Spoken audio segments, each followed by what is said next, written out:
అందుకైనా వందనాలండి. ఈరోజు దేవుడి మాటలు కొరింథీయులకు రాసిన మొదటి పత్రిక 6:19 మీ దేహము దేవుని వల్ల మీకు అనుగ్రహింపబడింది కాబట్టి మీ దేహంతో దేవుణ్ణి మహిమపరచాలని వాక్యం సెలవిస్తుంది. ఇంకా చూసుకుంటే మన దేహము ఇదిగో కొరింథీయులకు రాసిన మొదటి పత్రిక 3:16 రాయబడిన మాట, ఇదిగో మీరు దేవుని ఆలయమై ఉన్నారని మీరు ఎరుగరా, దేవుని ఆత్మ మీలో నివసించుతున్నదని మీరు ఎరుగరా, దేవుని ఆలయాన్ని పాడు చేస్తే మీరు పాడైపోతారని వాక్యం సెలవుస్తుంది. అయితే మన దేహాన్ని మనము కాపాడుకోవాలి, మన ఆత్మను కూడా మనం కాపాడుకోవాలి.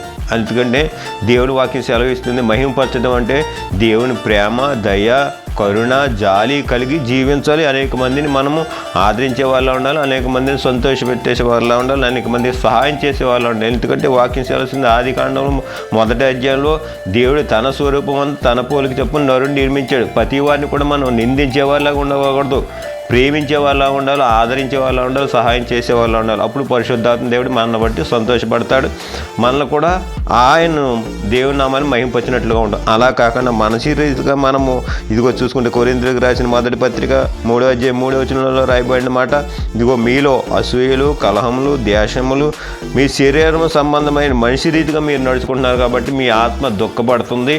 అలా దుఃఖపరిచినప్పుడు మీ ఆత్మ ఎలా ఉంటుందంటే పాతాళానికి వెళ్ళిపోతుంది, పాతాళంలో దుఃఖపడుతూ ఉంటుంది. పరిశుద్ధాత్మ దేవుని సంతోషపెట్టే వారిలా ఉండాలి. దేవుని ప్రేమ, దయ, కరుణ మనం కలిగి అనేక మంది సహాయం చేసి అనేక మందిని బలపరిచే వాళ్ళ ఉండాలి. ప్రతి వారిని ప్రేమించి దేవుని స్వరూపంలో ప్రతి వారిని ఆదరించి సహాయం చేసే వాళ్ళ ఉండాలి. అలా సంతోషపరిచి దేవుని నామాన్ని మహింపరిచి ఆయన ఇచ్చే దీవుల ఆశీర్వాదాలను మనం అందరం పొందుకునే కృపను దైవాత్మ పరిశుద్ధాత్మ మన అందరికీ కూడా అనుగ్రహించింది కాక. ఆమేన్.